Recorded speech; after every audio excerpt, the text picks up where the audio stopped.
That's it. We're live. Okay. Okay. Actually pressed at the camera. I don't know how to turn the camera off, so what I've done is covered it with a piece of paper, and it's able to read a backwards K. Got something more literary. Oh, the. Perfect. Upside down. The. So we're just going to do a mic check here. I have a feeling my Xbox headset gives me a better resonance, and we'll make this a sleepy time read as opposed to using the iPhone on, which tends to lead me towards a dramatic read. In any case, we have a full 20 minutes until this was scheduled to start, so lots of time for people to show up, and we can do some mic checks and make sure everything works.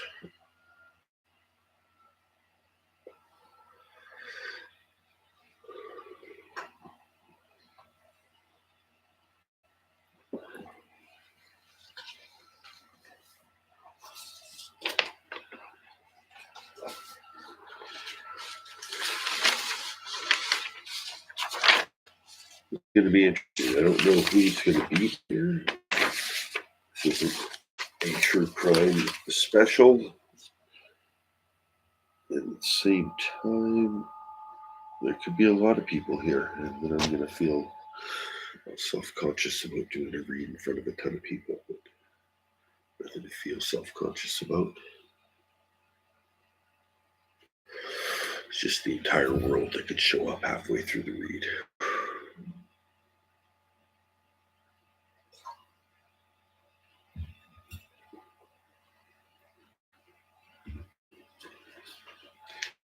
Just do a quick test read here.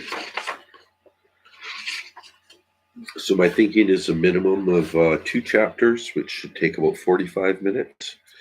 If I do decide to do chapter 3, it'll probably double the time. We'll be looking at an hour and a half.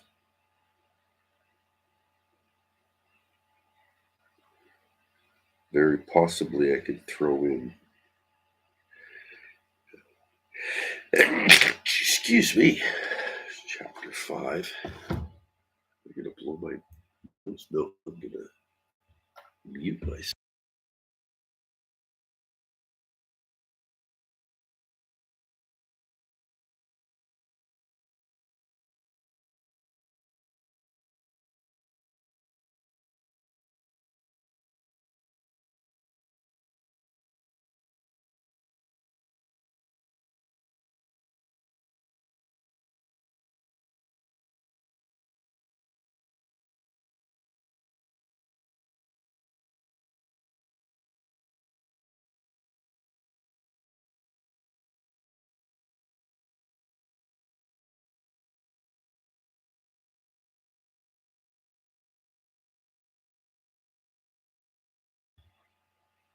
There we go, I'm back.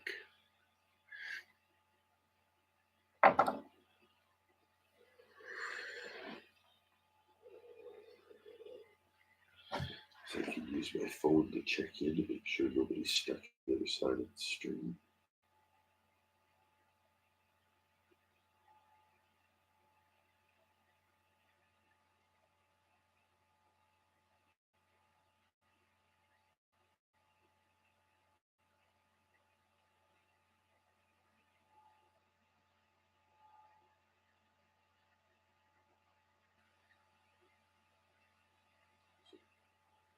All right. Missing anyone here?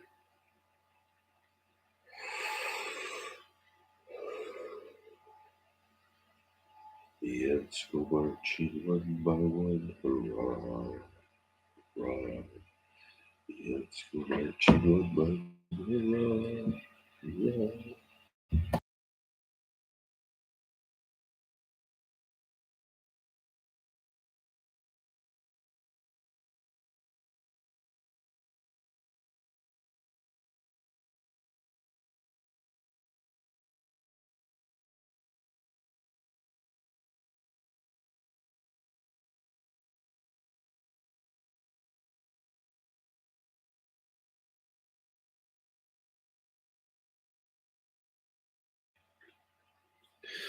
This sets up an interesting conundrum. Do we continue if there is no one here at the start time?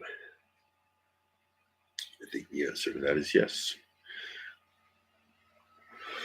Anyone can join, but it's more about the exercise of learning how to do this. So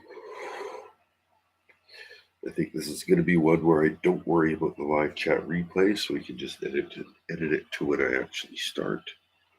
Hey, there is another one to say. That's the first person here in the room. I can chat as well as say hello. Another one to say, let me know how my sound is. I've got different, well, I'm using the headset so I can resonate a little bit. Let's say hi there. I said hello typing, but I don't want to type too much. So here's the 3 settings. This is a bit away from my mouth. Testing, sibilance. We'll go to medium. Testing, sibilance. 1, 2, 3, 4. And this is going to be practically in my mouth. Testing, 1, 2, 3, 4. Testing. No, that's even against my beard. I know that's bad. So middle, is middle good? Or just slightly further away?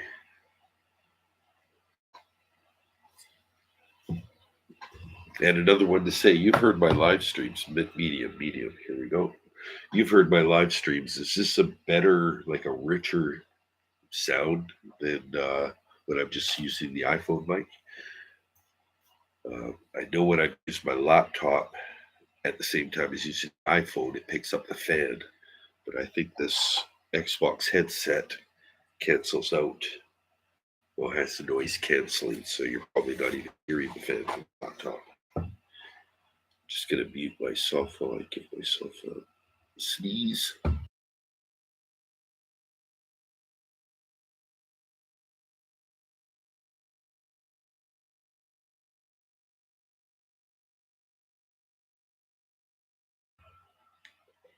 Okay, excellent. I think we're in a good shape to have a good read tonight. It's a good night to have a good night. That said, there's no rush here, so another one to say, you've got me to yourself for now. How's your night been?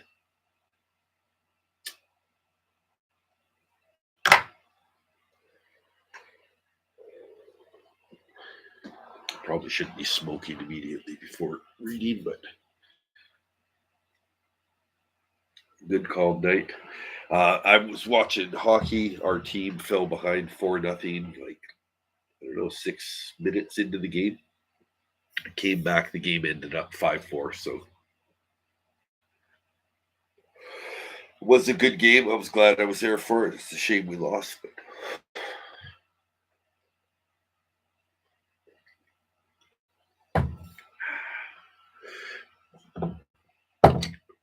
for my beverage tonight, I've got something called a strawberry habanero margarita, 6.9% alcohol per volume, a 2-ounce tequila cocktail. There's a warning on it. Maybe the warning will one of my practice reads.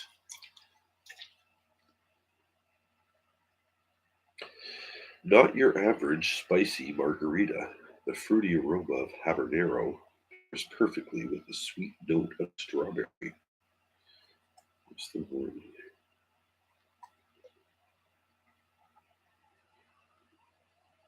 Shake gently before opening. I guess there is no warning on the glass, but basically, I was told that if you don't shake it, the first sip ends up having all the booze. Made with real fruit and botanicals, and gluten-free and vegan. Well, I've never considered gluten or vegan properties of what I drink. But good to know.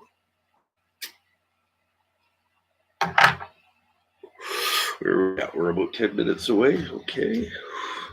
Let's crack this and put it over ice.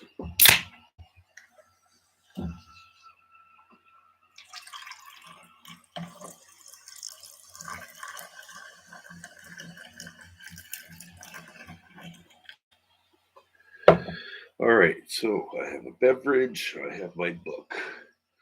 I've got light.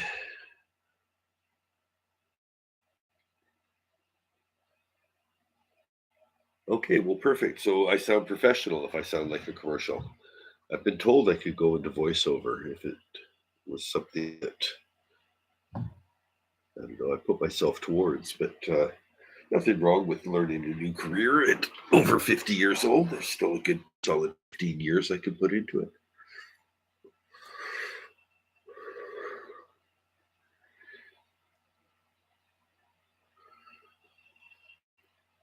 So we've just got one in the chat. I should take a peek to make sure nobody's in the other live. It's supposed to start in 10 minutes.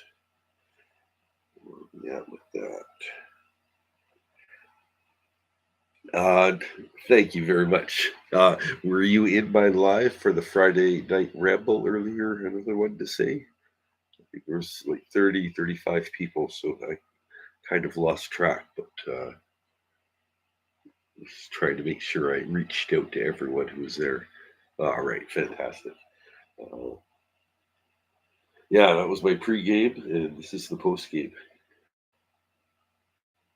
Live one thing. Oh, okay, I'm not even on the right channel. I'm not going to see anything from here. Go to that. No, that's right. This is also new to me. One thing that I think I want to expand out towards is kind of teaching people who, because everyone who has a YouTube account has access to a lot of the same stuff creators can do. I think a really cool thing would be to teach people just how to use the remix function to choose their favorite songs, to do collages of your vacation photos, or a birthday wish to a loved one or something like that. Like I'm sure I could teach really basic editing skills and the basics of how to appropriate YouTube music legally, which is the Shorts program.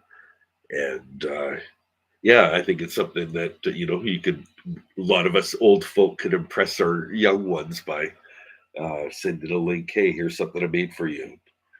Um, so yeah, that's something I would like to do in the future.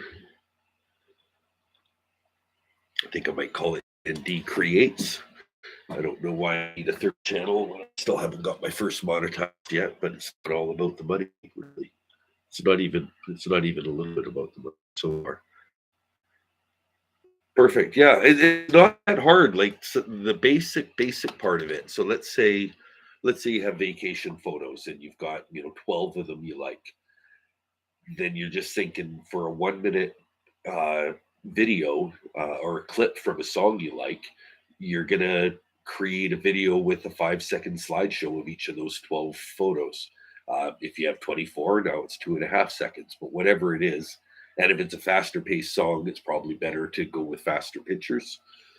But if it's something where it's really thoughtful and you can, or even 6 pictures over 10 seconds each, um, and then, yeah, you can remix it, use your account to post it either as an unlisted link that's just private for you and who you share it with, or, even as a public link. And, maybe it goes viral just because other people want to share it as a universal message. But I've been kind of inspired by how easy it is to use music I thought would be very expensive to use, and then the freedom it gives me to apply it towards Sarah, because there's so many songs that have a sinister undertone if you know all the facts of the Sarah Moon story. So that ends up being, yeah, quite a delightful little side project. We're 15 minutes in. We're about 7 minutes away from Robinson Crusoe beginning.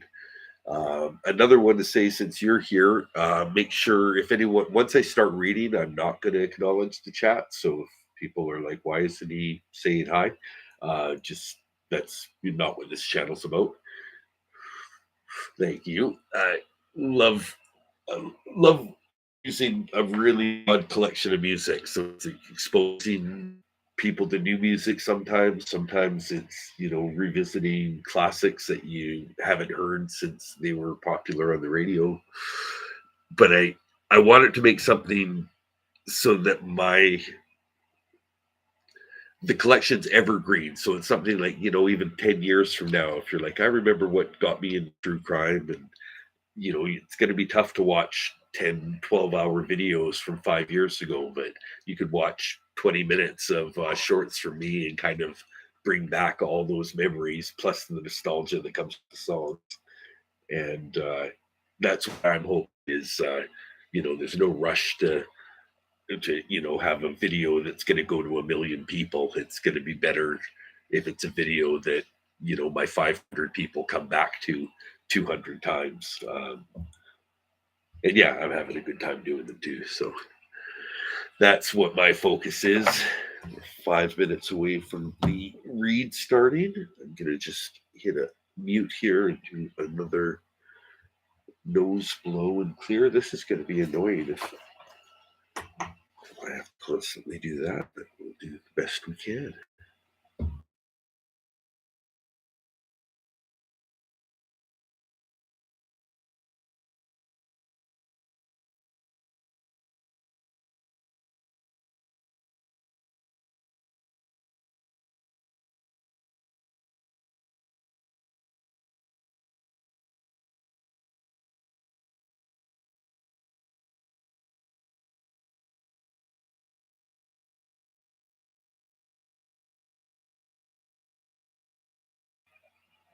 All right, that's it. We're back.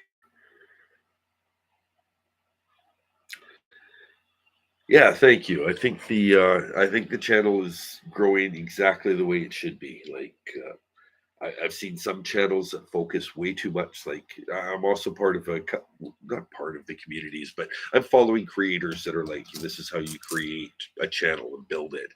And there's some really good advice there, but there's a lot of people in the comments that are just like, hey, let's support each other. Like mine and I'll like yours. And it's no good to have people who aren't interested in your videos subscribe to your channel. If they're not watching your videos, then YouTube's going to learn that your subscribers don't like your videos. So why show them to people who aren't subscribers?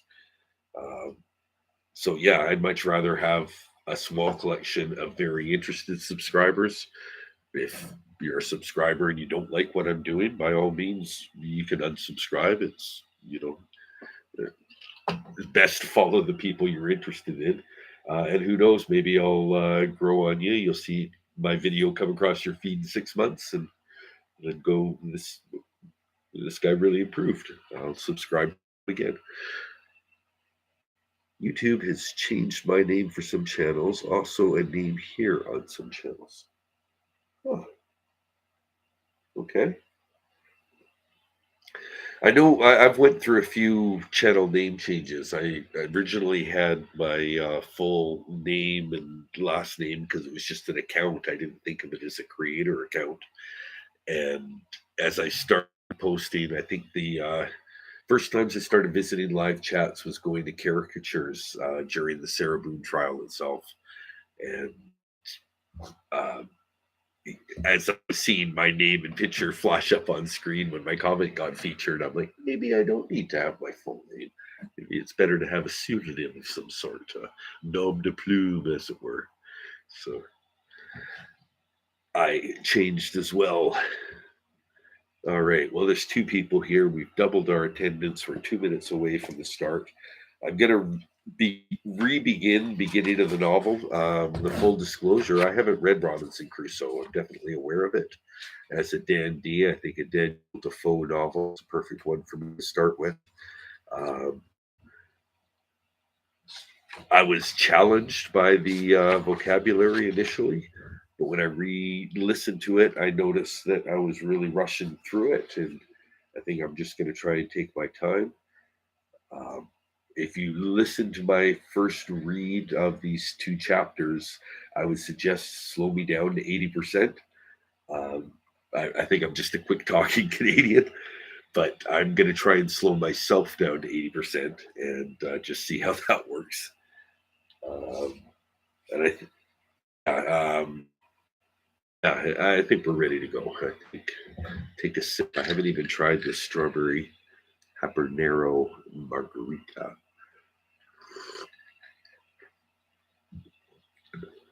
Okay, okay, that's not bad. That's not bad. That's quenching. Okay, I think we'll begin in 20 seconds. All right. Well, still, we don't want to talk so fast that nobody else knows what's going on. What part of Canada are you from? Another one to say east, west. I was telling somebody that I was chatting with from the States that if they want to visit Canada, if you want to visit Canada and feel like you're visiting Europe, go to Newfoundland because I have no idea what the hell's going on over there. Okay, you're from BC, so you probably feel the same way about Newfoundland. Like it's a cheap way to visit Scotland and Ireland at the same time, as far as I'm concerned.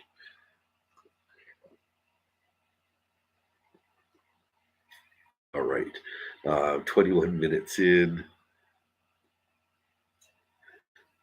and we'll begin. Robinson Crusoe, Robinson's Family, Chapter 1. I was born in the year 1632 in the city of York, of a good family, though not of that country, my father being a foreigner of Bremen who settled first at home. He got a good estate by merchandise, and then leaving off his trade, lived afterward at York, from whence he married my mother, whose relations were named Robinson. A very good family in that country, and from whom I was called Robinson Crusoe, but now, by usual corruption of words in England, we are now called, nay, we call ourselves, and write our name, Crusoe. And so my companions always called me. I had two elder brothers, one of whom was lieutenant colonel to an English regiment of foot in Flanders, formerly commanded by Colonel Lockhart, and was killed at the battle near Dunkirk against Spaniards. What became of my second brother, I never knew, any more than my father or mother knew of what became of me. Being the third son of the family, and not bred to any trade, my head began to be filled very early with rambling thoughts. My father, who was very ancient, had given me a competent share of learning. As far as house education, country free school goes, and designed me for the law. But I would be satisfied with nothing but going to sea. And my inclination to this led me so strongly against the will, nay, the commands of my father, and against all the entreaties and persuasions of my mother and other friends, that there seemed to be something fatal in that propension of nature tending directly to the life of misery which was to befall me. My father, a wise and grave man, gave me serious and excellent counsel against what he foresaw was my design. He called me one morning into his chamber, where he was confined by the gout, and expostulated very warmly with me upon this subject. He asked me what reasons, more than a mere wandering inclination, I had for leaving my father's house and my native country, where I might be well introduced, and had a prospect of raising my fortune by application and industry, with a life of ease and pleasure. He told me it was for men of desperate fortunes on one hand, or aspiring superior fortunes on the other, who went abroad upon adventures, to rise by enterprise and make themselves famous in the undertakings of nature out of the common road. That these things were all either too far above me or too far below me. Mine was the middle state, or what might be called the upper station of low life, which he had found by long experience was the best state in the world, the most suited to human happiness, not exposed to the miseries and hardships, the labor and sufferings of the mechanic part of mankind, and not embarrassed with the pride luxury, ambition, and envy of the upper part of mankind.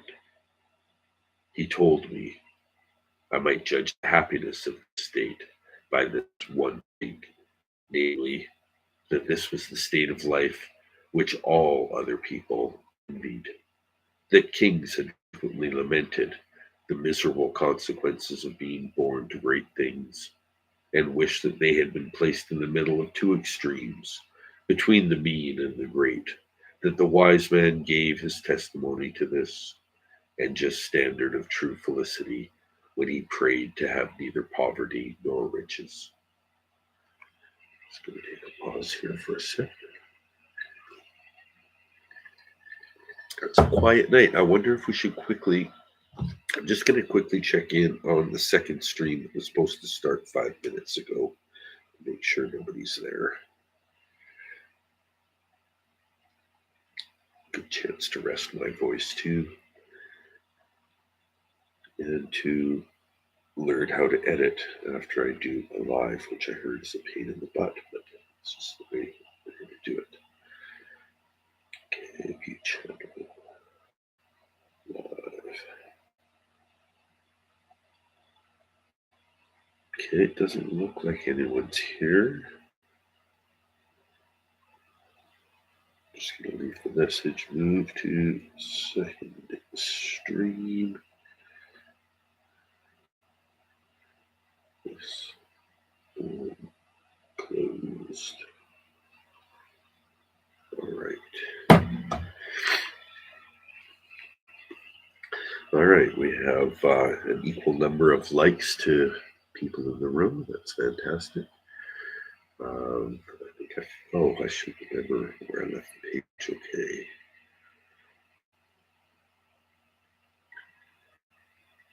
Right, luxury, middle state, father, brave man, judge. Oh, okay, it's the end of the paragraph. No problem. Another one to say you're caught up, and that matches our likes to our attendees. That said, anyone on the replay crew, I'm hoping that this is replayable and that you're enjoying this on the replay crew. And you have no need to be in the chat, just quietly enjoying this in the comfort of your bed or wherever you happen to be. Roberta Ray Owl is here. Perfect time to jump into the room, Roberta. Just taking a quick break. We're 3 pages into probably a 36-page read. I feel like I'm doing well. I've got the headset on, which is a different audio sound than I normally bring to the loose microphone. We have a second person to. What do you think? Is the audio good, better, worse?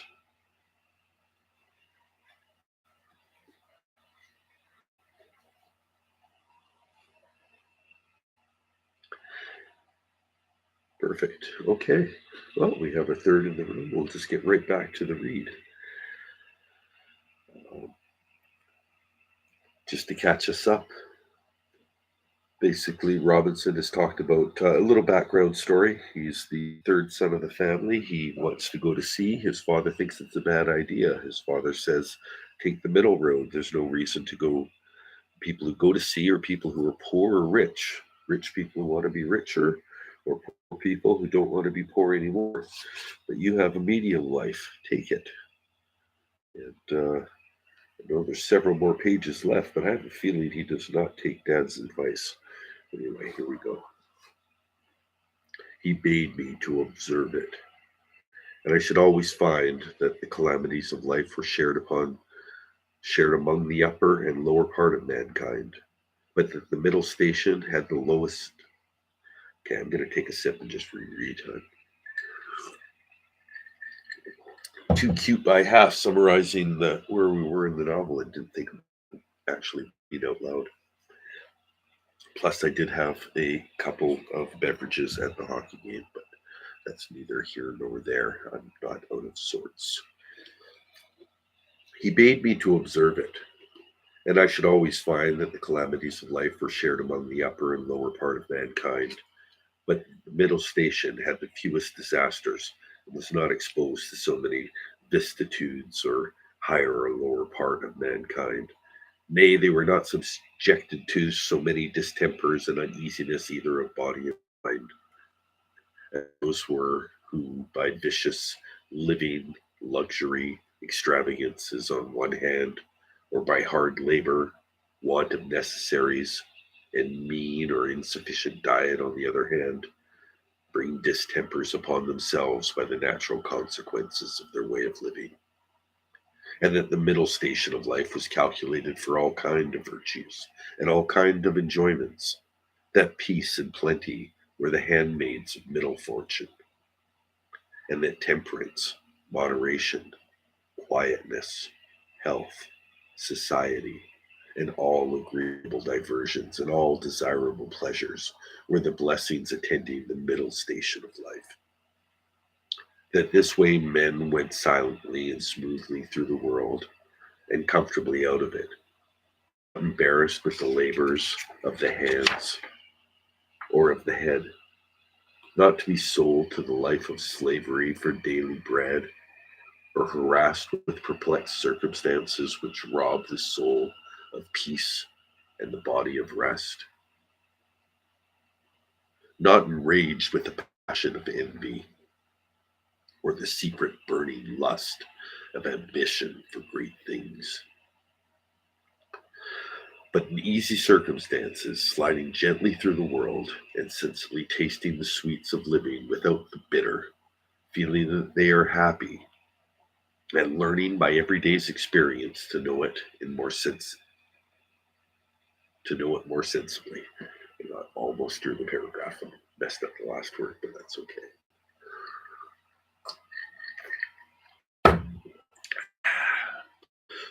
One mess up, one drink.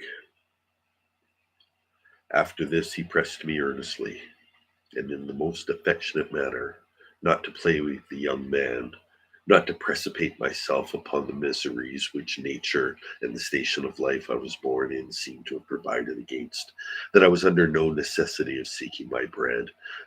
He would do well to me and endeavor to enter me fairly into the station of life which he had not been just recommending to me, and that if I was not very easy and happy in the world, it must be my mere fate or fault that must hinder it, and that he should have nothing to answer for, having thus discharged his duty in warning me against the measures which he knew would be to my hurt.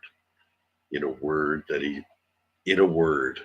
that as he would do very kind things for me, I would stay and settle at home as directed, so he would not have so much hand in my misfortune as to give me encouragement to go away. I'm going to take a little sidebar here. At least twice in the first 5 pages, he says in a word and then does not say in a word. He uses a phrase, but I mean, this is one of the first novels known to modern uh, novel writing, so I guess I can't quibble on making that sort of a thing, but in a word, that wasn't a word. Take a sip for taking a break.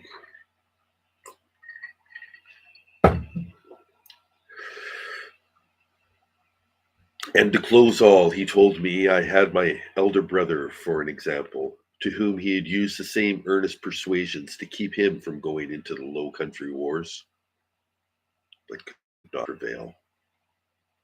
His young desires prompted him to run into the army, where he was killed. And though he said he would not cease to pray for me, yet he would venture to say to me that, if I did take this foolish step, God would not bless me,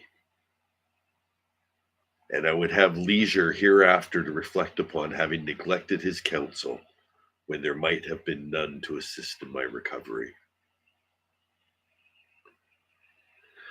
I observed in this last part of his discourse, which was truly prophetic, though I suppose my father did not know it to be so himself.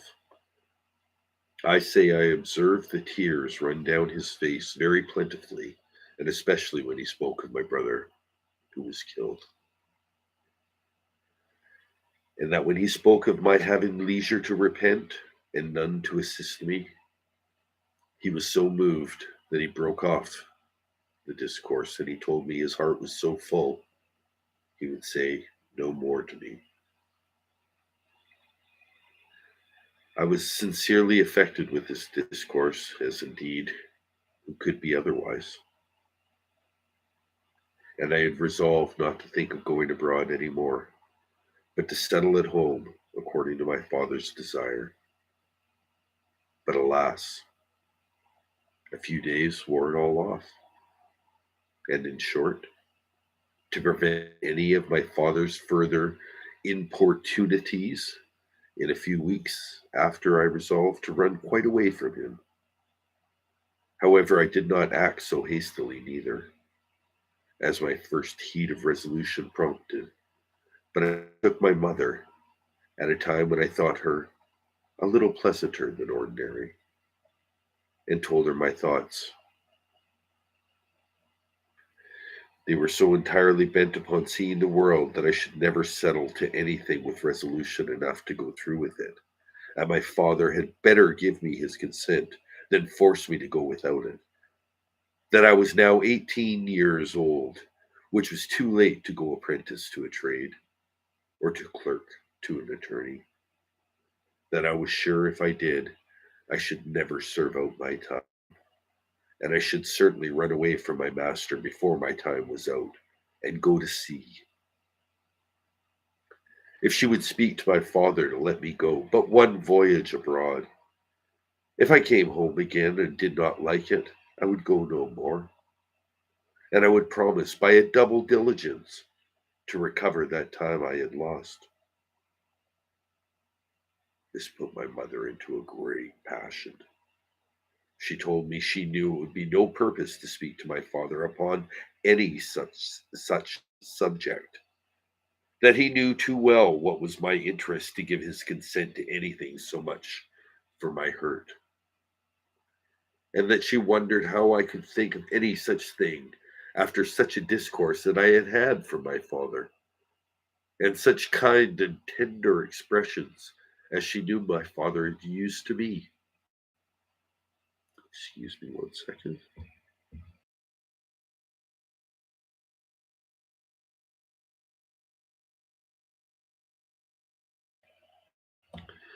All right, that was just needed to be done.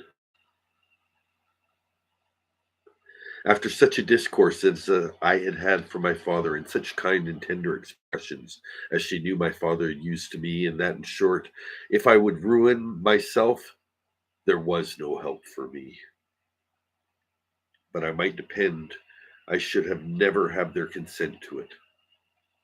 That for her part, she would not have so much hand in my destruction, and I should never have it to say that my mother was willing when my father was not.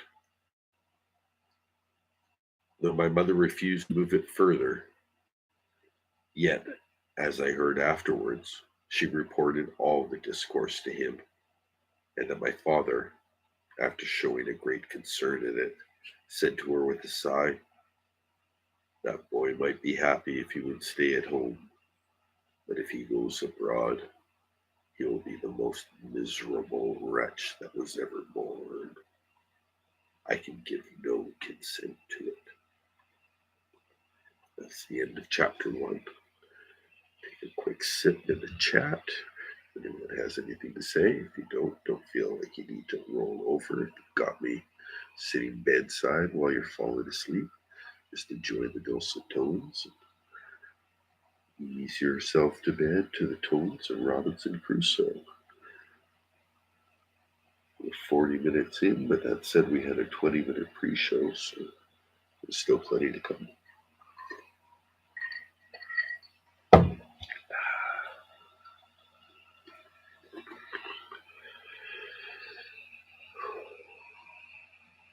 Chapter 2, First Adventures at Sea.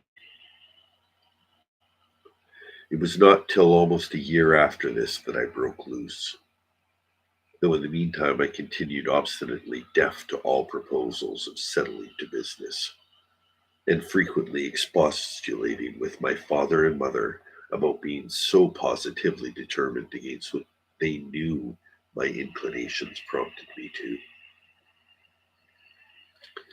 But being one day at Hull, where I went casually, and without any purpose of making an elopement, but I say being there, and one of my companions being about to sail to London in his father's ship, and prompted me to go with them, with the common allurement of seafaring men, namely, it should cost me nothing for my passage. I consulted neither father nor mother any more, nor so much as sent them word of it, but leaving them to hear of it as they might, without asking God's blessing or my father's, without any consideration of circumstances or consequences. And in an ill hour, God knows, on the 1st of September, 1651, I went on board a ship bound for London. Never any young adventurer's misfortunes, I believe, began sooner or continued longer than mine. The ship was no sooner gotten out of Humber when the wind began to blow, and the waves to rise in the most frightful manner, and I had never been at sea before.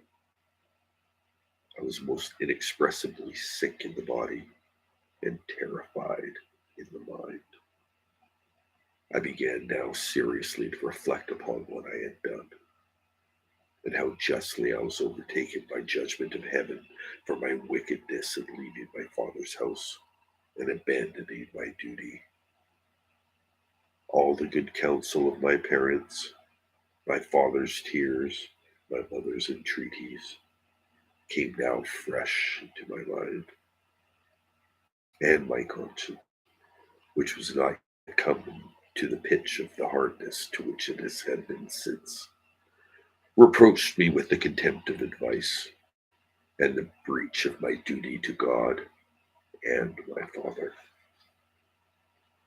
All this while the storms increased, and the sea, which I had never been upon before, went very high, though nothing like what I have seen many times since, no, nor like what I saw a few days after.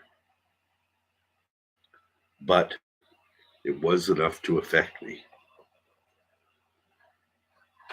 Then, who was but a young sailor, and never known anything of the matter,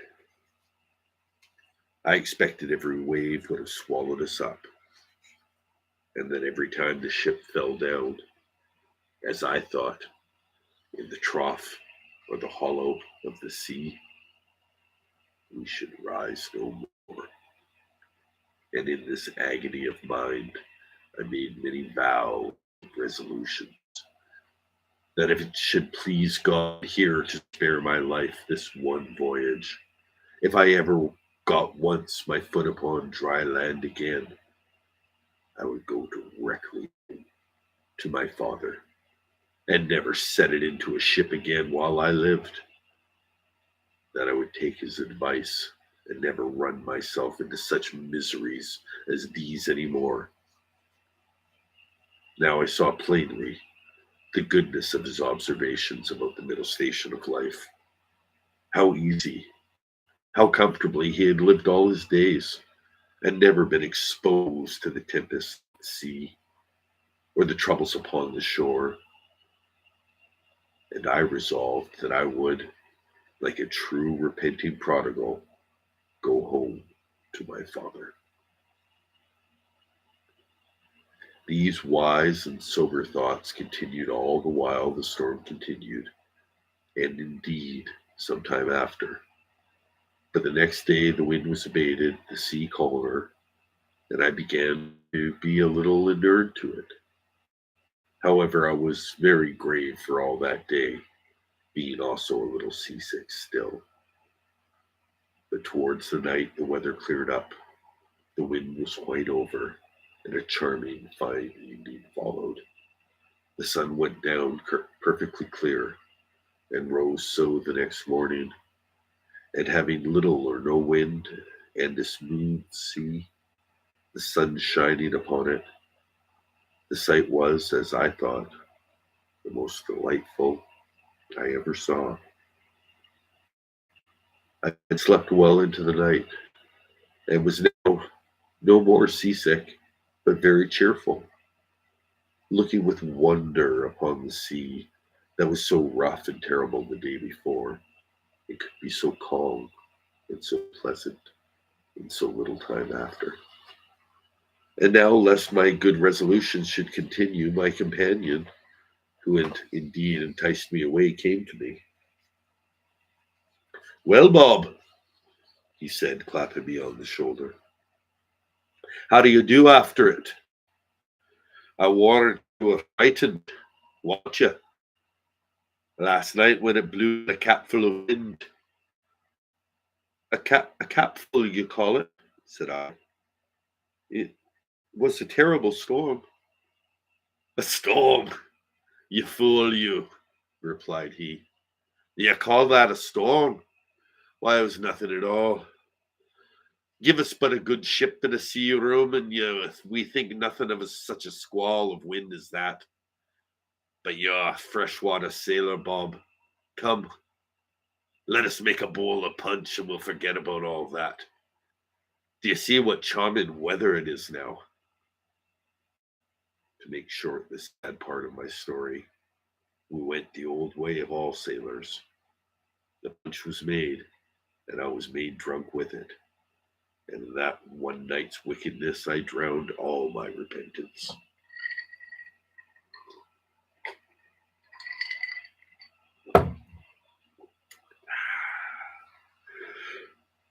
All my repentance, all my reflections upon my past conduct, and all the resolutions for my future. In a word, as the sea was returned to its smoothness of surface, and settled calmness by the abatement of that storm, so the hurry of my thoughts being over, my fears and apprehensions of being swallowed up by the sea being forgotten, and the current of my former desires returned, I entirely forgot the vows and promises that I had made in my distress. I found indeed that some intervals of reflection and some serious thoughts did, as it were, endeavor to return again sometimes, but I shut them off and roused myself from this deliberate distemper, applying myself to drink and company, soon mastered the return of those fits, for so I called them. I had in 5 or 6 days got as complete a victory over conscience as any young fellow that resolved not to be troubled with it could desire. But I was to have another trial for its sill, and Providence, as in such cases generally it does, resolved to leave me entirely without excuse.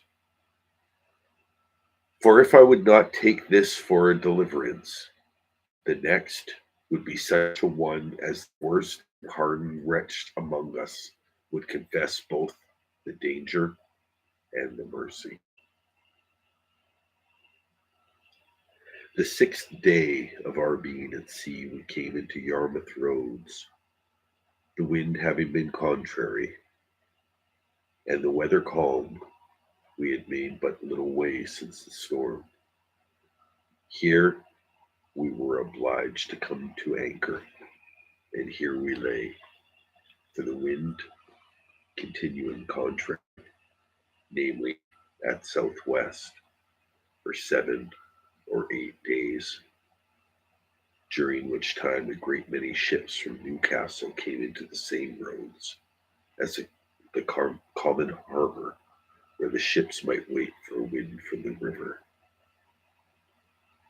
We had not, however, rid here so long, but should have tided it up by the river, but that the wind blew too fresh, and after we had lain for 4 or 5 days, blew very hard.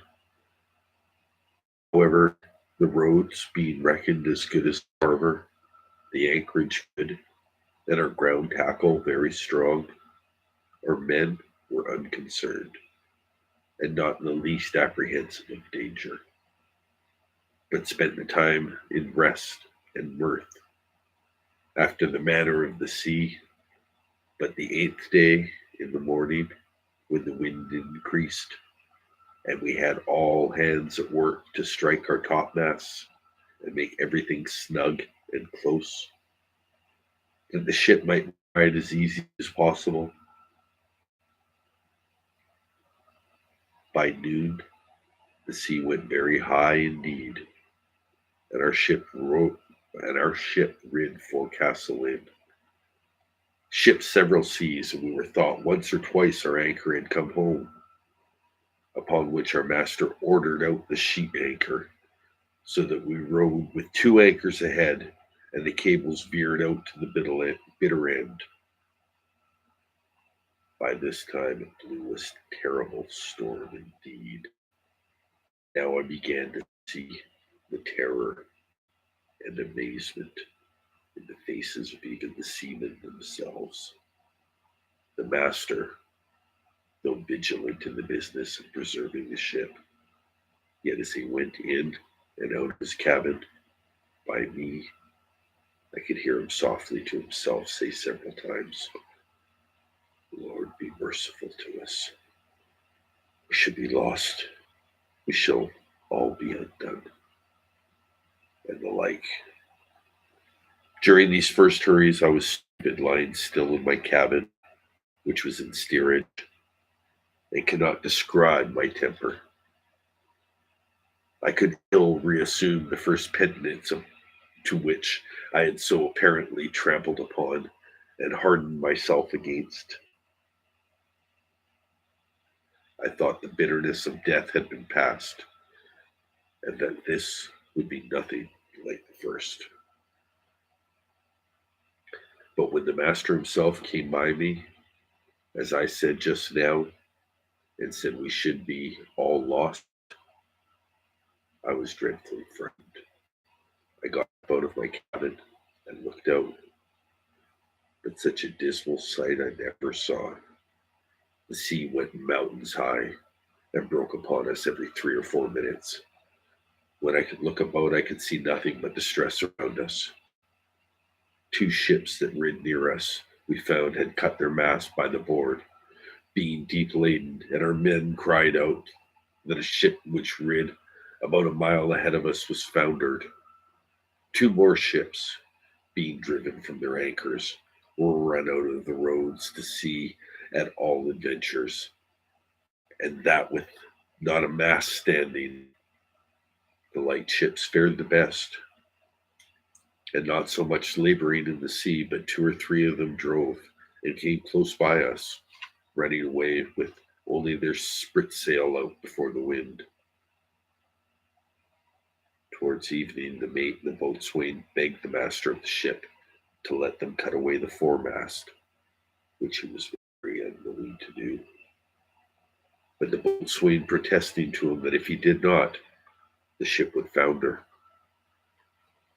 he consented, and when they cut away the foremast, the mainmast stood so loose and shook the ship so much, they were obliged to cut her away also and make a clear deck. Anyone may judge what a condition I must be in all this, who was but a young sailor, who had been in such a fright before at but a little. But if I can express at this distance the thoughts I had about me at that time, I was in tenfold more horror of mind upon account of my first former convictions, and having turned them to the resolutions I had wickedly taken at first, than I was at death itself. And these, added to the terror of the storm, put me into such a condition that I can by no words describe it. But the worst was not come yet. The storm continued with such a fury that the seamen themselves acknowledged that they had never known a worse. We had a good ship, but she was deep laden and wallowed in the sea. That the seamen every now and then cried that she would founder. It was my advantage in one respect that I didn't know what they meant. I found her until I inquired. However, the storm was so violent that I saw what is not often seen. The master, the boatswain, and some others more sensible than the rest, at their prayers, and expecting every moment that the ship would go to the bottom. In the middle of the night, and under all the rest of our distresses, one of the men that had been down at the Purpose to see cried out that we'd sprung a leak. Another said there was 4 foot of water in the hold. Then all hands were called to the pump. At that very word, my heart, as I thought, died within me, and I fell backwards upon the side of my bed. I sat into the cabin. However, the men roused me and told me that I, who was able to do nothing before, was well able to use a pump as another. At which I did stir up. I went to the pump and I worked very heartily. While this was doing, the master, seeing some light coilers who were not able to ride out the storm and were obliged to slip and run away to sea, would not come near us, ordered to fire a gun as a signal of distress. I knew nothing what that meant, was so surprised that I thought the ship broke.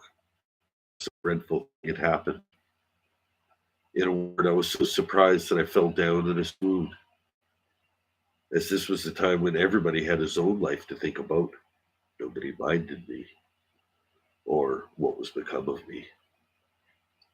But then another man stepped up to the pump, thrusting me aside with his foot, let me lie, thinking that I had been dead. And it was great while before I came to myself. We worked on, but the father increased. He sat. He's going to have a sip.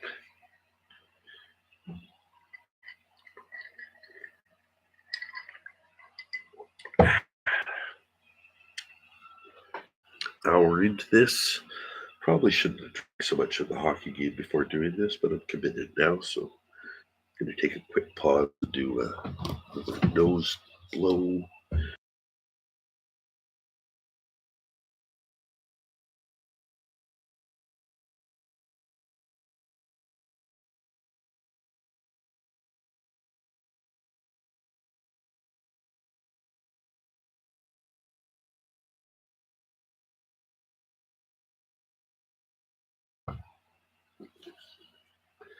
There's nothing like reading live to make you want to make every gross sound in your body to have a desire to do so.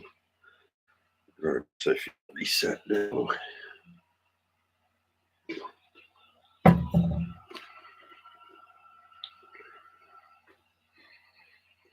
That was the sound of the microphone against my beard. Resetting. 1, 2, 3. Did I just change the page? I feel like I just flipped the page. No, I just read that. Okay. Never be told.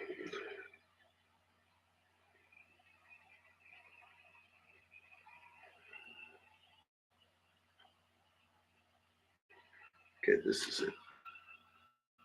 This is page 12, by the way. I'm planning to go to page 36.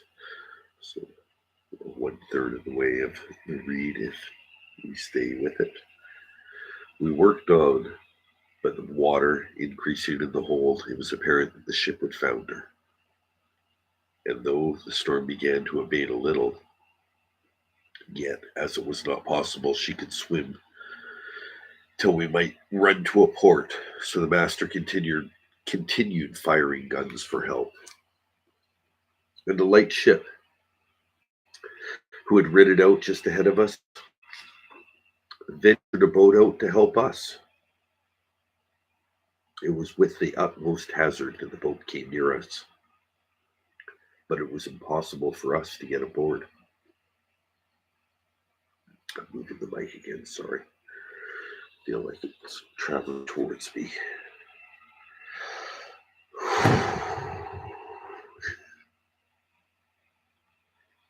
It was with the utmost hazard that the boat came near us, but it was impossible for us to get on board, or for the boat to get near the ship's side, till at last, and rowing it very heartily, adventuring their lives to save ours.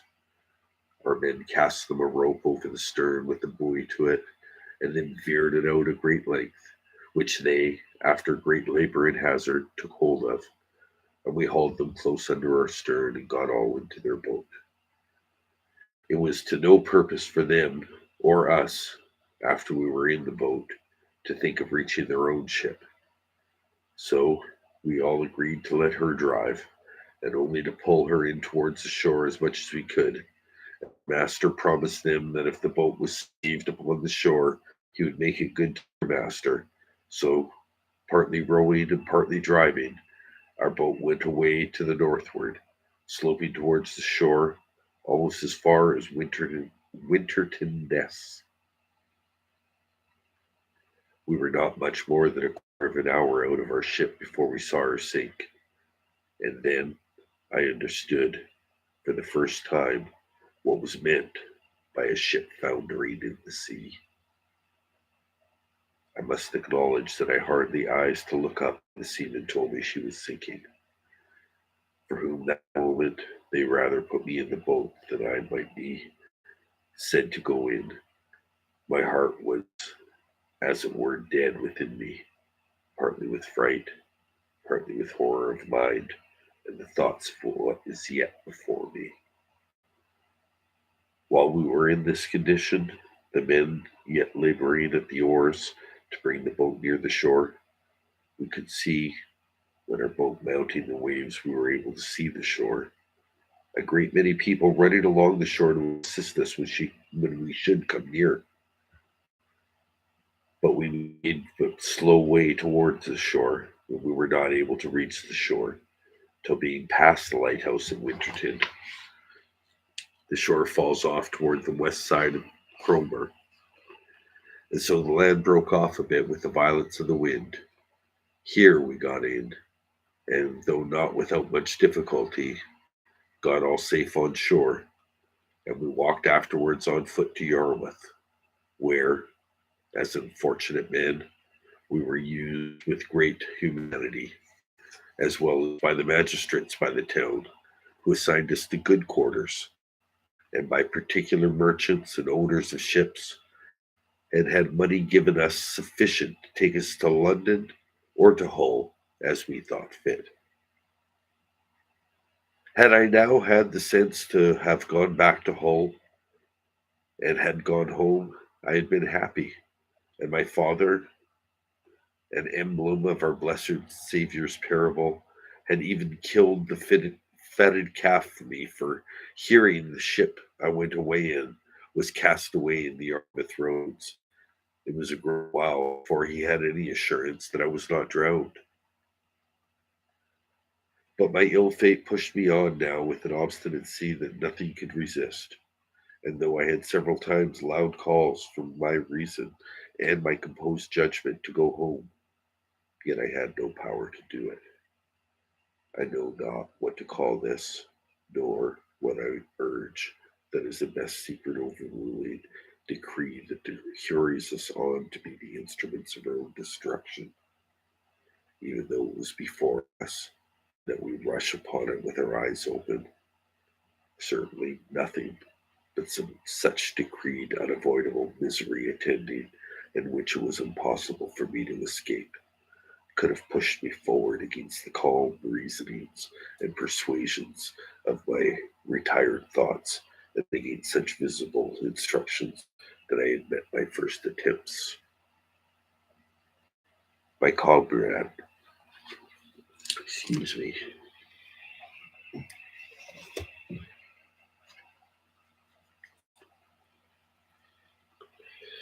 I really think I'm going 36 pages. My comrade, who had helped harden me before, and he was the master's son, was now less forward than I. For the first time he spoke to me after we were at Yarmouth, which was not till 2 or 3 days, for we were separated in the town to several quarters.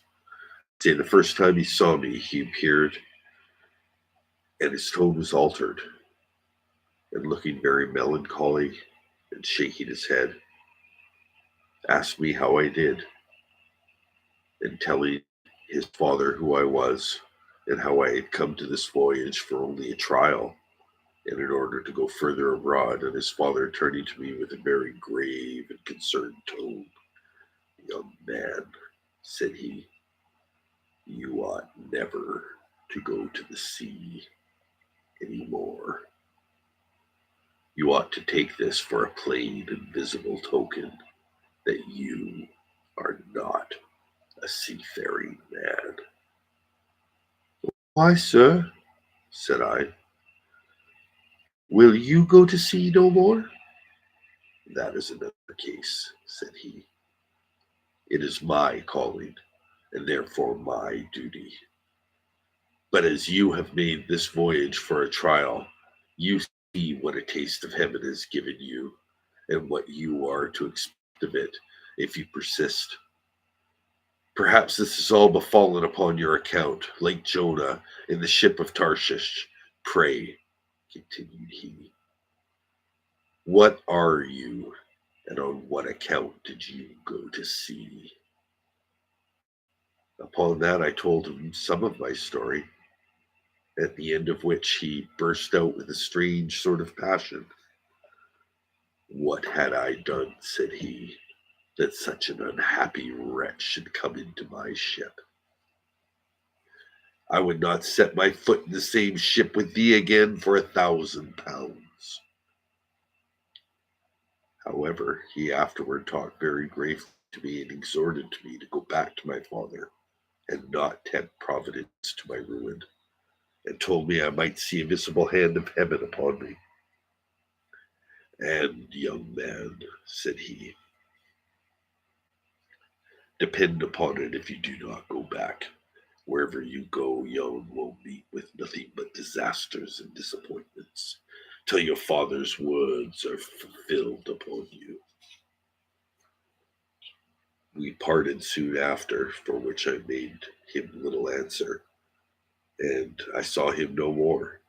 Which way he went, I do not.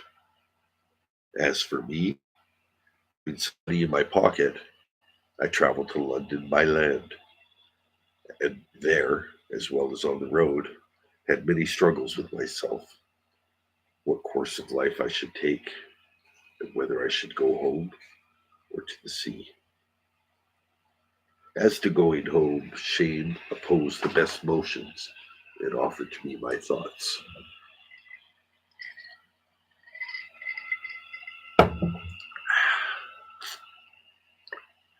And it immediately occurred to me that I should be laughed at among the neighbors, and should be ashamed to see not my father and mother only, but even everybody else. From whence I had seen from whence I have since often observed how incongruous and irrational the common temper of mankind is, especially of youth, to that reason which ought to guide them in such cases, namely, that they are not ashamed to sin, and yet are ashamed to repent, not ashamed of the action for which they ought justly to be esteemed fools, but are ashamed of the returning, which can only make them be esteemed wise men. In this state of life, however, I remained some time, uncertain which measure to take and what course of life to lead. An irresistible reluctance continued to going home, and as I stayed a while, the resemblance of the distress that I had been in wore off, and as that abated, the little motion that I had my desires to return wore off with it, till at last I was quite laid aside the thoughts of it, and looked out for a voyage. That evil influence which carried me first away from my father's house had hurried me into the wild notion of raising my fortune, and that impressed these conceits so forcibly upon me as to make deaf all good advice. and to the entreaties that even the command of my father, I say, with the same influence, whatever it was, presented the most unfortunate of all enterprises to my view. And as I went aboard a vessel bound to the coast of Africa, or as our sailors vulgarly call it, a voyage to Guinea, it was my great misfortune that in all these adventures that I did not ship myself as a sailor, whereby I might indeed have worked a little harder than ordinary, yet at the same time I had learned the duty and office of a foremast man, and in time I might have qualified myself for mate or lieutenant, if not for master.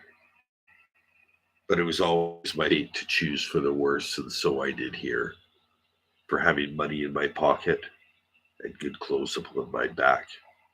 I would always go on board in the habit of a gentleman, and so I neither had the business of the ship nor learned to do any.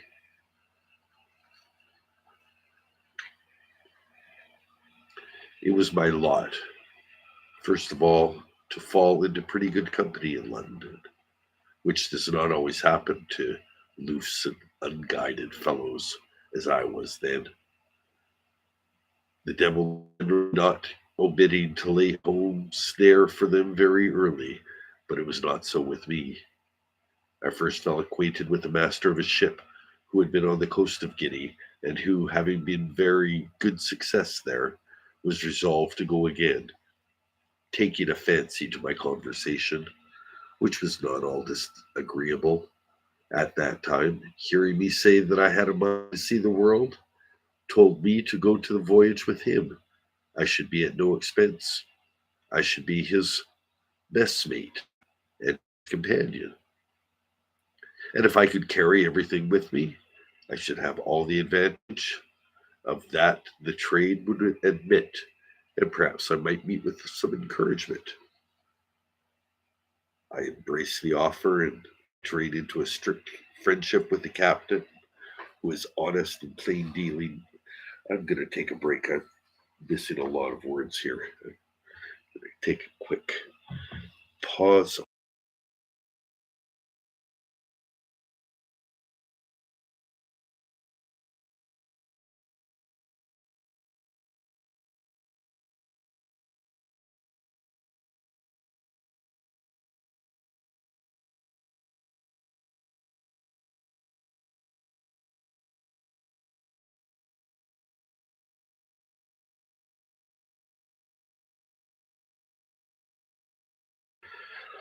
All right, I'm back. Welcome back. I embraced the offer, and entering into a strict friendship with the captain, who was an honest and plain dealing man, I went into the voyage with him, and carried a small adventure with me, which, by the disinterested honesty of my friend the captain, I increased very considerably. For I carried about 40 pounds in toys and trifled as the captain directed me to buy. This 40 pound I'd mustered together with the assistance of some of my relations, whom I corresponded with, and who I believe got my father, or at least my mother, to contribute so much as that to my first adventure. I'm sorry, I just burped and it was too late to get that off the street. It's a little internal burp, but oh well, it's happened. It's there now.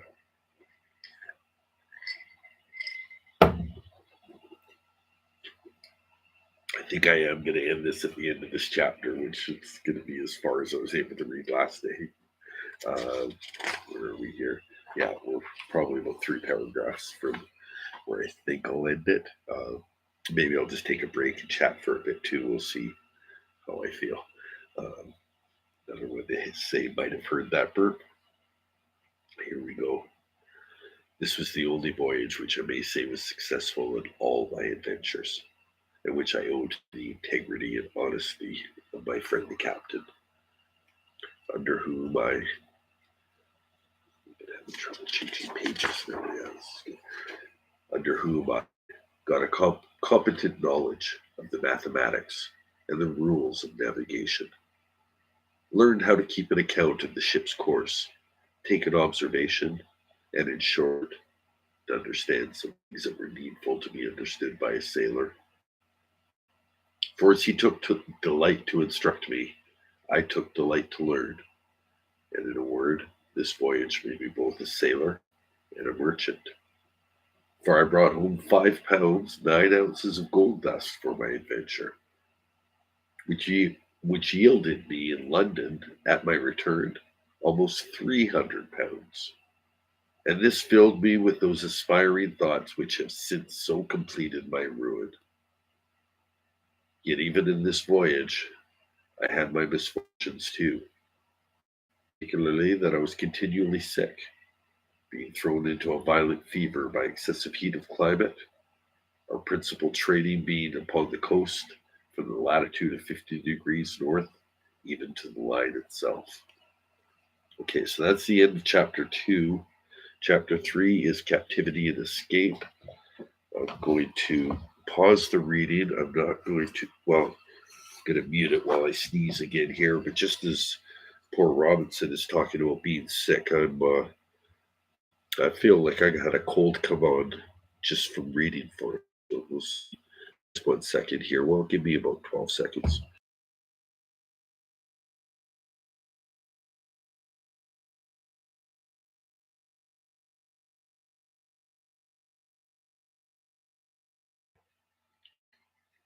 So while I feel a little stuffed up, I think it's also contributing to a deeper timber. If I wasn't missing up so many words, I think I would continue. But instead, I will just ask, how did you like it? Another one to say? You seem to be still up.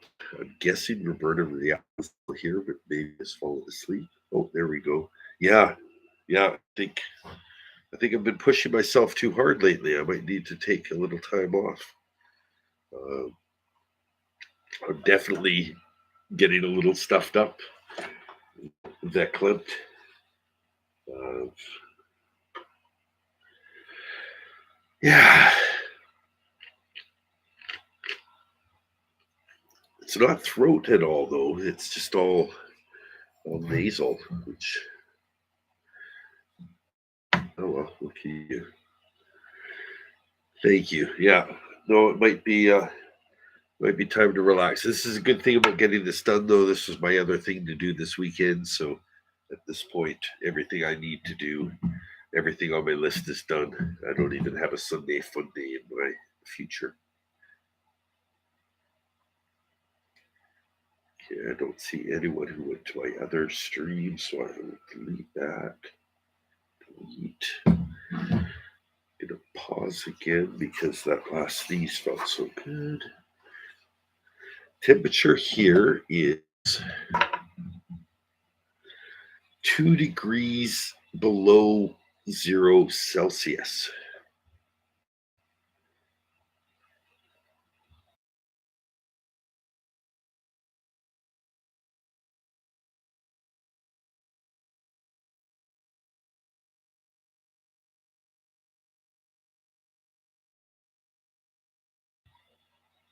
There.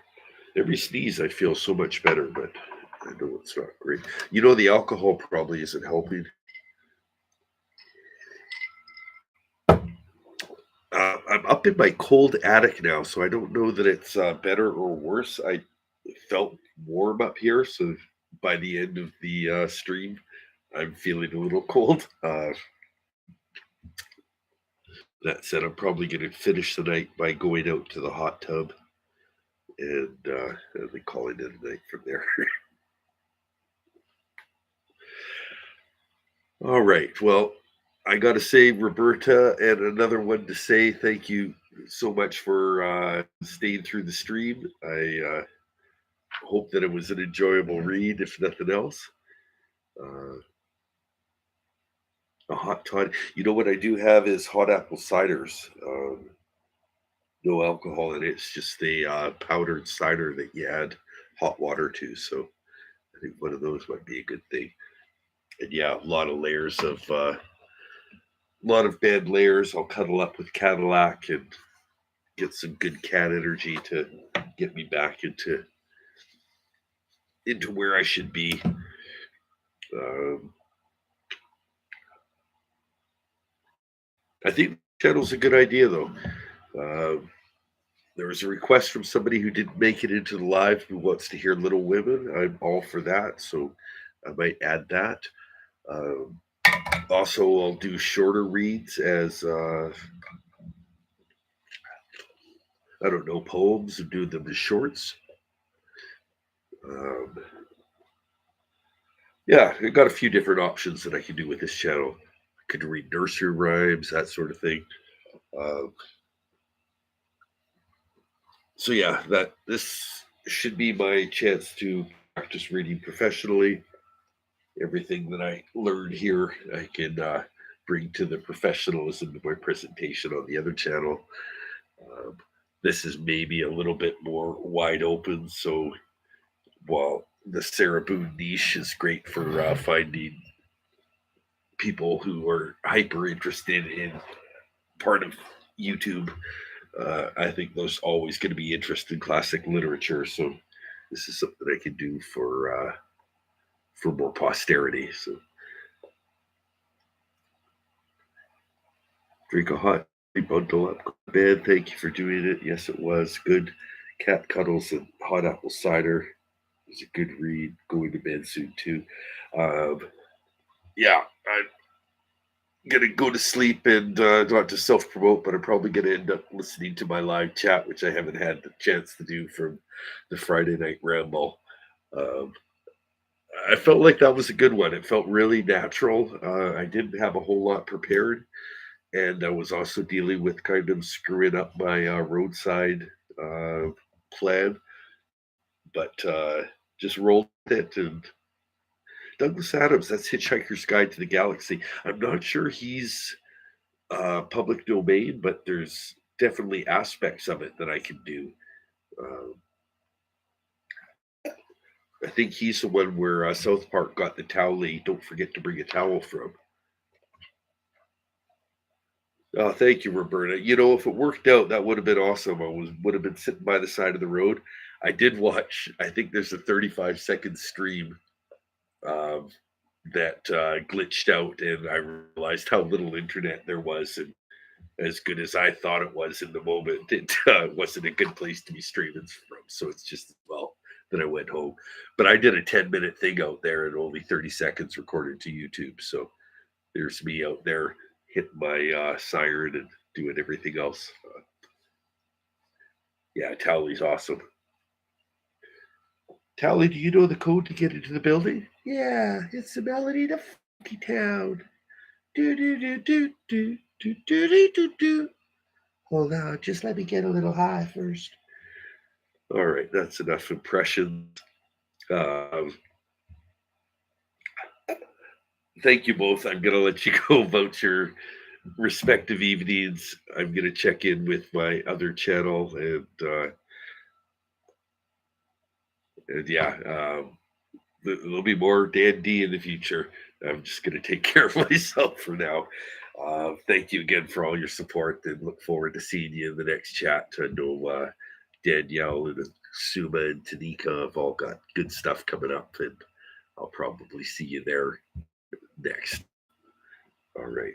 I don't know how to end. Oh, yeah, it says end stream. Okay. Probably going to happen right away. All right. This is me. Good night.